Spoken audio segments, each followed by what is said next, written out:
প্রাচীন ঐতিহ্যবাহী বল্লা রক্ষাকালী পুজোয় অব্যাহত থাকলেও পশু বলি প্রথা, তবে নির্দিষ্ট করে দেওয়া গাইডলাইন বা নিয়ম মেনে বলি দেওয়ার নির্দেশ দিয়েছে কলকাতা হাইকোর্ট। বল্লায় রক্ষাকালী পুজোয় হাজারো পশু বলি নিয়ে দায়ের হয়েছিল মামলা, যার পরিপ্রেক্ষিতে এই নির্দেশ দেওয়া হয়েছে। নির্দেশ অনুসারে গণবলি দেওয়া যাবে না, বলি শুধুমাত্র লাইসেন্স প্রাপ্ত স্থানেই হতে হবে। বল্লা রক্ষাকালী ট্রাস্টের পক্ষে কলকাতা হাইকোর্টের আইনজীবী বলেন, পশু চিকিৎসক দ্বারা শারীরিক পরীক্ষা করা হয় প্রতিটি পশুকে, এরপর এক এক করে বলি দেওয়া হয় অনুমোদিত লাইসেন্স প্রাপ্ত স্থানে। এই বলির মাধ্যমে মানবজাতিকে আহার পরিবেশন করা হয়। এছাড়া পশুগুলোকে একে অপরের সামনে বলি দেওয়া হয় না এখানে। প্রসঙ্গত, দক্ষিণ দিনাজপুর জেলার প্রাচীন ঐতিহ্যবাহী বল্লা রক্ষাকালী পুজোয় অন্তত ৩,০০০ পশু বলি হয়ে থাকে। এই পুজোকে ঘিরে চলে ৩ দিনের বিরাট মেলা। পুজো মেলার সমাগম হয় রাজ্য ভিন রাজ্যের পুণ্যার্থীদের। মানত করা পাঠা বা পশু বলি এই পুজোর প্রথা বন্ধ করতে বিভিন্ন পশুপ্রেমী সংগঠন সরব হয়ে মামলা দায়ের করেছিল। সেই মামলার পরিপ্রেক্ষিতে নির্দেশ কলকাতা হাইকোর্টের নির্দিষ্ট নিয়মে এবার ৭ই নভেম্বর অর্থাৎ রাস পূর্ণিমার পরের শুক্রবার এই পুজোয় বলি প্রথা অব্যাহত থাকলো।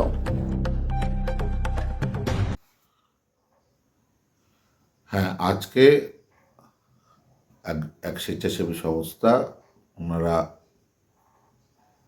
যে মামলা করেছিলেন বললামার বলি প্রসঙ্গে বন্ধ করার জন্য, সেই ব্যাপারে হাইকোর্টে এক রায় হয়েছে।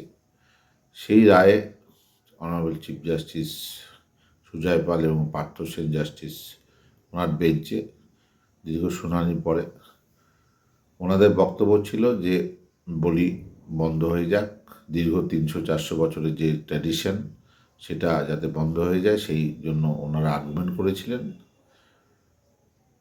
আমি বললাম আর পূজা কমিটির যে পক্ষ থেকে ছিলাম, আমরা যেটা সওয়াল করি সেটা হচ্ছে যে অ্যাকচুয়ালি মায়ের পুজোর যে বলি লাগে সেটা একটা বা দুটো ছাগ বলি দেওয়া হয়, কিন্তু মানুষের আবেগ এবং তার যে প্রেরণা, মায়ের প্রেরণায় বিভিন্ন জায়গায় দেখা যায় যে বিভিন্ন মানুষ, বিভিন্ন রাজ্যের, বিভিন্ন ভারতবর্ষের বিভিন্ন মানুষ তারা মানসিক করে ওখানে ওনারা ছাগ বলি দেন।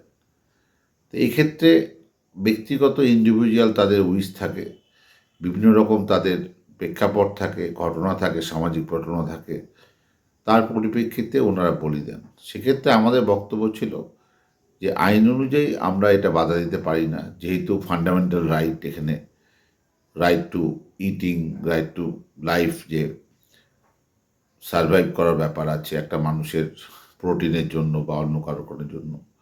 ব্যক্তিগত স্তরে যদি কেউ বলি দেয়, সেক্ষেত্রে মন্দির কমিটির কোনো বাধা দেওয়ার ওই এখতিয়ার নেই। কোর্ট সেটা গ্রাহ্য করে এবং প্রশাসনের পক্ষ থেকেও কিছু আমাদের বাইন্ডিং দেওয়া হয় যে পশু বলির ব্যাপারে। সেগুলো আমরা অলরেডি ইনফ্রাস্ট্রাকচার আমরা মন্দির কমিটি থেকে প্রকিওর করেছি এবং মন্দিরের বাইরে একটা নির্দিষ্ট জায়গায় সামাজিক মতে যেটা মানুষের আবেগ বা যাই বলুন, ভক্তি বলুন, সেখানে পশু বলি তারা দেয়, সেখানে মন্দির কমিটি বাধা হয়ে দাঁড়াবে না। আমরা কোর্টেও বলেছি, কোর্টও একই ভার্ডিক্ট দিয়েছেন। কোর্টের সাথে আরও বলেছেন যদি এটাকে বন্ধ করা যায়, মানে বন্ধ বলতে মিনিমাইজ করা যায়, এটাকে যদি না কম করা যায়, সেক্ষেত্রে ব্যক্তিগত আর্টিকেল 14 এবং 21-এর তত্ত্ব চলে আসে, মানুষের ব্যক্তিগত সমান অধিকার এবং তার যে ঐকান্তিক ইচ্ছে তার উপর আঘাত করা হয়। সুতরাং মন্দির কমিটি সেটা করতে পারে না। আমরা তার উপর আর্গুমেন্ট করি এবং অনারেবল চিফ জাস্টিসের বেঞ্চ সেই আর্গুমেন্টে মত হয়ে ওনারা বলেন যে ঠিক আছে, একসাথে মাস বলি হবে না, কিন্তু ওয়ান আফটার বলি, যেটা মানুষের ব্যক্তিগত মানুষের ব্যাপার, সেখানে আদালত হস্তক্ষেপ করবে না।